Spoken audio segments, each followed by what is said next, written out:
In this video we will see a couple of techniques that we can apply using the Ecolines. The Ecolines come in this form in the market and we can find them in many colors. They are very unique in a way because they are very intense, very bright, much brighter and more intense than the watercolors. I'm going to put them back now. Push them further away so that we can have space to work here. Now, you've seen that I've used a different brush for each color, because they're very sensitive. And if I do the mistake to put the same brush in another bottle, then the color is ruined instantly. So we'll have to be careful with that and use many brushes, as many as possible. And clean the brushes with water regularly. Now, I'm going to use for this one, I'm going to use a watercolor paper, but we can also use ink paper, a thick one though. Okay, on this one I'm going to take my water close to me. I'm using a thick, round and pointy brush again. It's the same ones we use for the watercolors. And I'm drawing a large circle on the paper.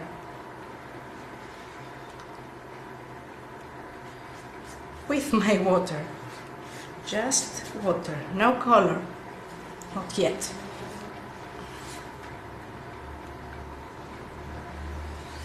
I'm dripping a bit here. You're going to need lots of water. Trying to make a circle as much as I can see.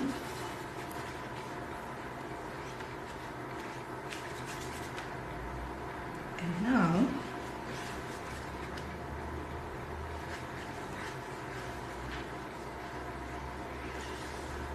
okay, we are done with the water.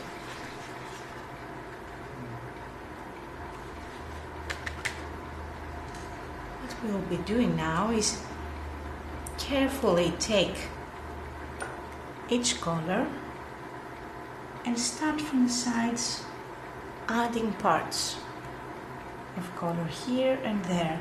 You see that if I remain in a spot a bit more, it gets darker. And see how it goes inside. It's like it can decide where it wants to go. It has its own opinion about it. I'm changing a bit to this one.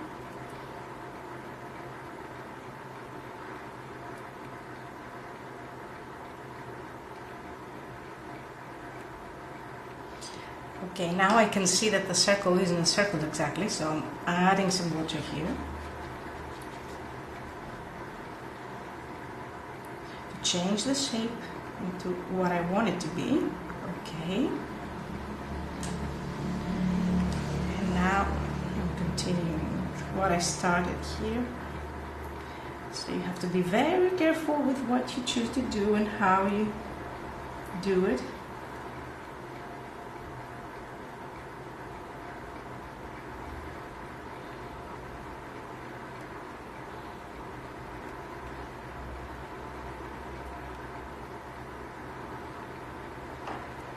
It dries really fast here, so I'm going to add some water in the middle.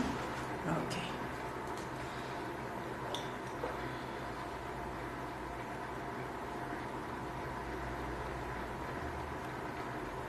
So I'm continuing with similar colors. Again, I'm using cold colors here, but I'm going to change in a bit and use some yellow as well, just to make it more interesting.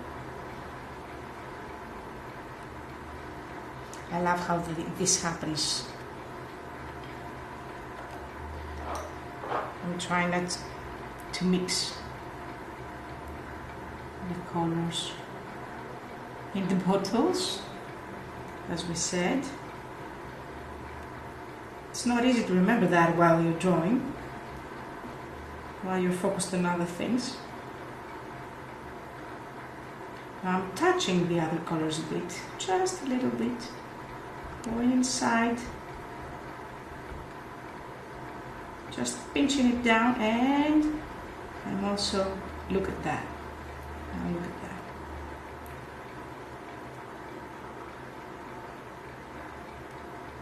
That's beautiful.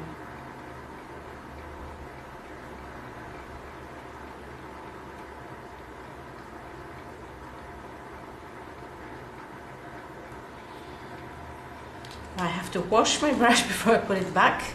Yellow is the most sensitive one. I'll use some ochre as well. So we have some warm colors here.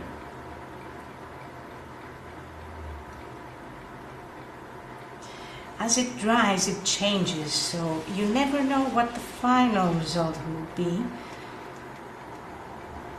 A few things may change, or a lot.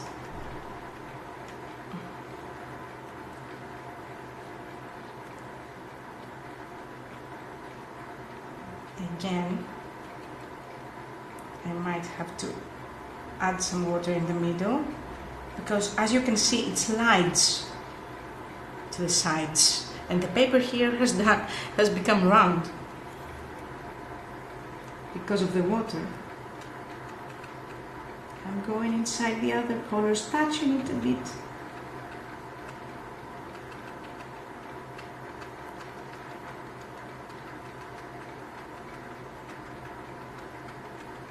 Now the brush can be used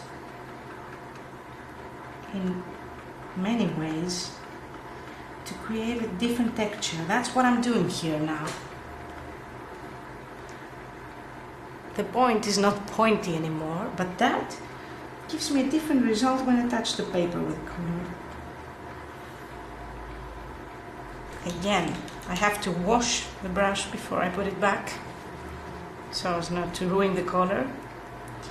And I will risk using a warmer one. Let's try this one. Oh my god, that's too intense. So I'll just use a bit, not much. Here I have some white gaps, so I'll go and visit with this one to change. Oh my god, this one spreads so wonderfully.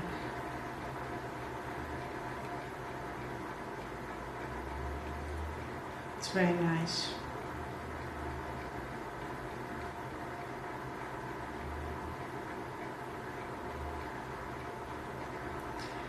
Now that is something that can only be done with the eco lines.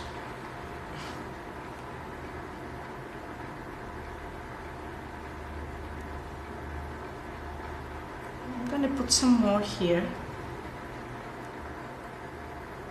just to create a contrast. Okay, now I will have to add some water here, because it has dried almost completely.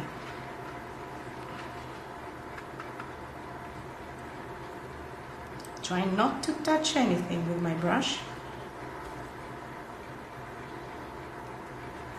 I will take some of the excess of the color here because it's too much, and I can also remove it this way. Now I don't want it all to go away, but as you can see, the paper absorbs almost all of it.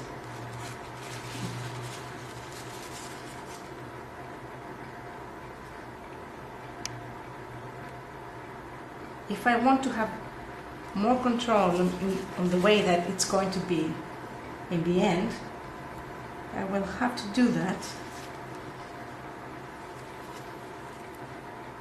and control how much darker it will be here in the end. Okay, a bit more, and then I'll come back with some dark blue.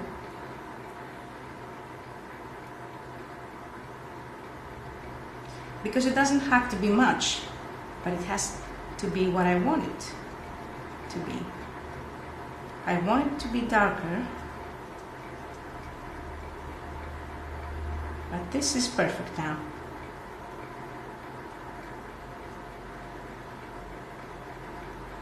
Perfect.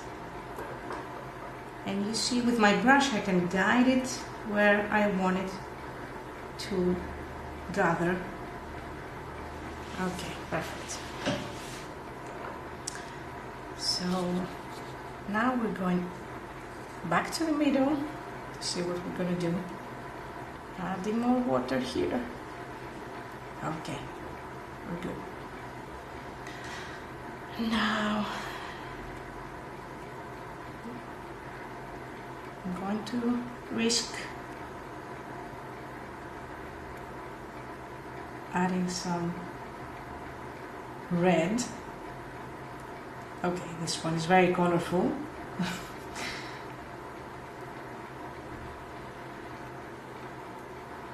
And I will try to put those two together to show the difference.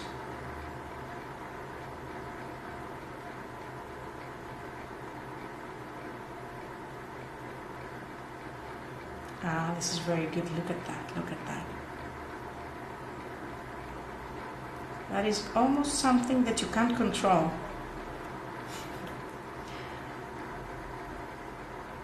Beautiful.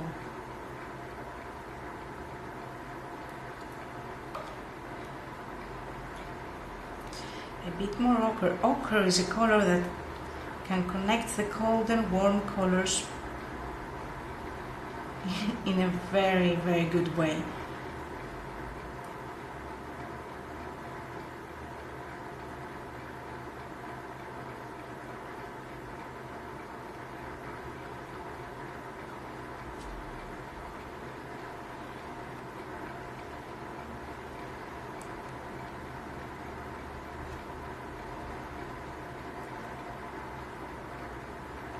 That's beautiful, how it spreads.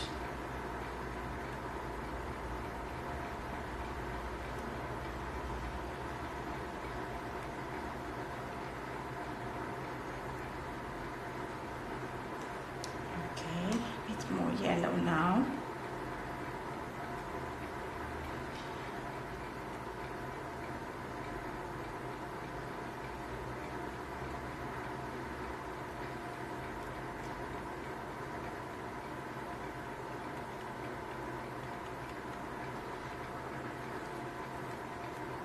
I'm washing the brush before I put it back in the yellow. Now I'm taking a bit more of this here.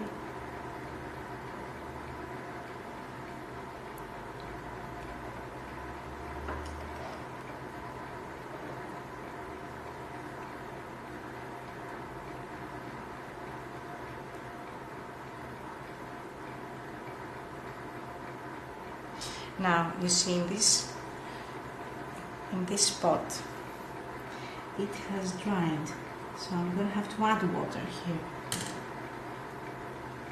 Okay, beautiful.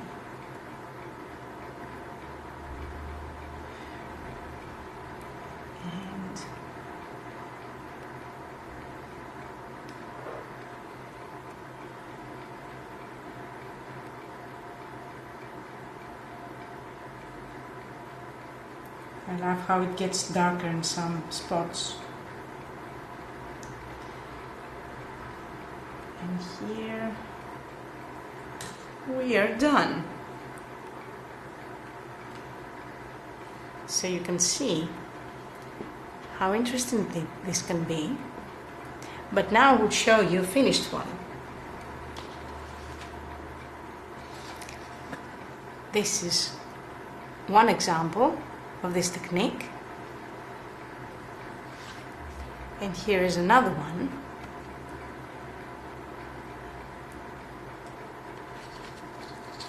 And another thing I would like to show you is what you can do by mixing the echo lines. They are so intense, so don't forget to use them every time you would like to have a very intense result in your paintings or your drawings.